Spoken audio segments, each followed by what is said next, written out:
అందరికీ నమస్కారం. ఈ రోజు మనతో ఉన్నారు ప్రముఖ ఆధ్యాత్మికవేత్త టీకేవి రాఘవన్ గురువు గారు ఉన్నారు. మాట్లాడదాం. నమస్కారం గురువు గారు. గురుగారు, జనరల్ గా మనం దేవుడి గదిలో స్వస్తిక్ గుర్తు వేసుకుంటూ ఉంటాము, మెయిన్ డోర్లకి వేసుకుంటూ ఉంటాము. అసలు స్వస్తిక్ గుర్తు వెనుకున్న అంతరార్థం ఏంటి గురుగారు? అంటే సంకేతం ఏంటి? ఎలాంటి శుభాలు జరుగుతాయి? ఇది బాగుంది. మన భారతీయులకి అందరికీ కూడా కొన్ని తలతిక్కలమ్మ. వేదాలలో ఉన్నాయంటే ఎవరికీ అక్కర్లా. ఈ స్వస్తిక గుర్తు ఎక్కడి నుంచి వచ్చిందో తెలుసా అమ్మా? నెపోలియన్ దగ్గర నుంచి వచ్చింది. వాడెక్కడ సంపాదించాడు?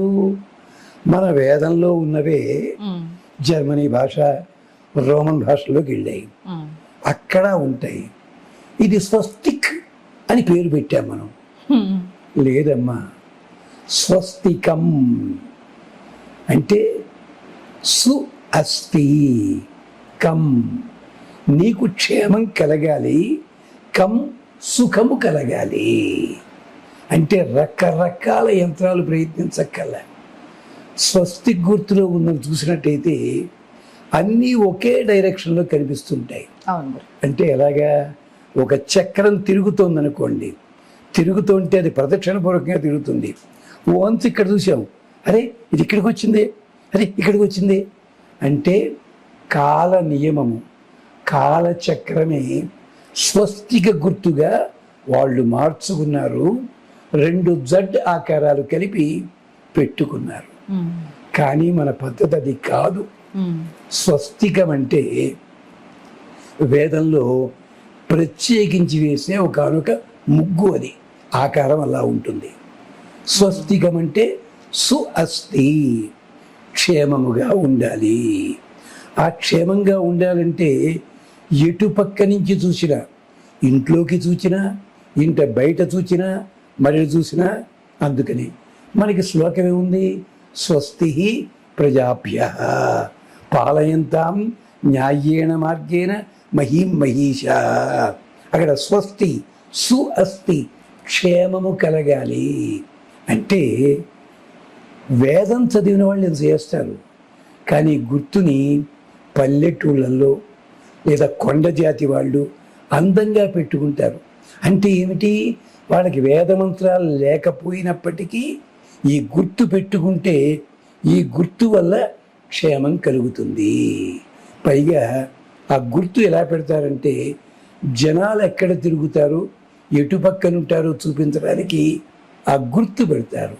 అందుకని ఆఖరికి వాళ్ళు స్నానాలు చేసేటప్పుడు కూడా చేత్తోటి ఇలా ఇలా ఇలా అనుకుంటారు. స్వస్తి గుర్తు పెట్టి స్నానం చేస్తారు వాళ్ళు. ఇది విశేషము. ఇది అధర్వణ వేదంలో చెప్తారు వీటికి సంబంధించి. అంటే ఏమిటనమాట? క్షేమం కలగాలని. మనకి మొట్టమొదటిగా వచ్చిన వాడు ఎవడు? నెపోలియన్, అలెగ్జాండర్ను, వీళ్ళ నుంచి వచ్చాయి. వీళ్ళంతా ఎందుకు పెట్టుకున్నారు? వాళ్ళు కళ్ళకి కాటుక పెట్టుకున్న, ఆఖరికి అక్కడ కూడా స్వస్తి గుర్తు పెట్టుకుంటారు. కళ్ళకి కాటుక ఎందుకు పెట్టుకోవాలండి? అందం అన్నారు. ఆడవాళ్ళకి 3 రకాల జబ్బులు కళ్ళ ద్వారా వస్తాయి. వాత, పిత్త, కఫములు. అవి పోవడానికి కంటికి కాటుక పెట్టుకోవాలి. మరి మీరు ఏం చేస్తారో తెలియదు కానీ ఆడవాళ్ళుట ఎడమ కంటికి పుల్ల మొక్కతోటి శ్రద్ధగా పెట్టుకుంటారట. కుడి కంటికి మాత్రం చూపుడు వేలతోటి ఇలా ఇలా ఇలా పారేసుకుంటారట. ఎక్కడిది కాటుకంటే వృత్రాసుడనే రాక్షసుడు మరణిస్తే వాడి శరీరంలో రకరకాల భాగాలన్నీ ఒట్టి నేల మీద పడ్డాయి. నేల మీద పడ్డప్పుడు తస్య కనీనిక పరాపతతు, కంటి లోపలి నల్లగుడ్డు కింద పడి ఆంజనమభవత్, అది కాటుక కింద మారింది. అందుకని ఆడవాళ్ళు గనక కాటుక పెట్టుకుంటే అందమే కాదు, ఆరోగ్యమే కాదు, పరస్త్రీల బాధ అనుభవించక్కర్లేదు, భర్త అనురాగం పూర్తిగా దొరుకుతుంది.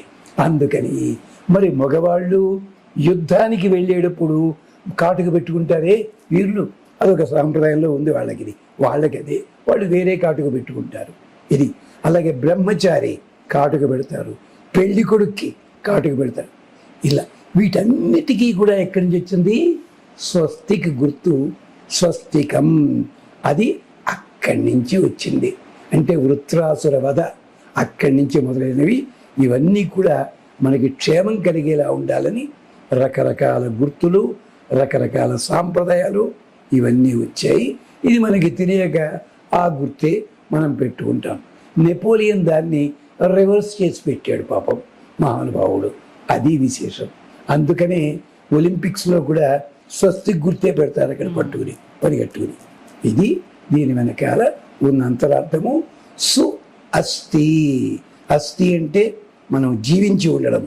సు అస్థి సుఖముగా ఉండాలి అంటే తిన్నా తినకపోయినా, సంపద ఉన్నా లేకపోయినా, ఇవన్నీ ఎలా ఉన్నా మనం హాయిగా బతకాలి, ప్రపంచమంతా ఉండాలి అని చెప్పడానికి ఈ గుర్తు. ఇది స్వస్తికి గుర్తు. స్వస్తి.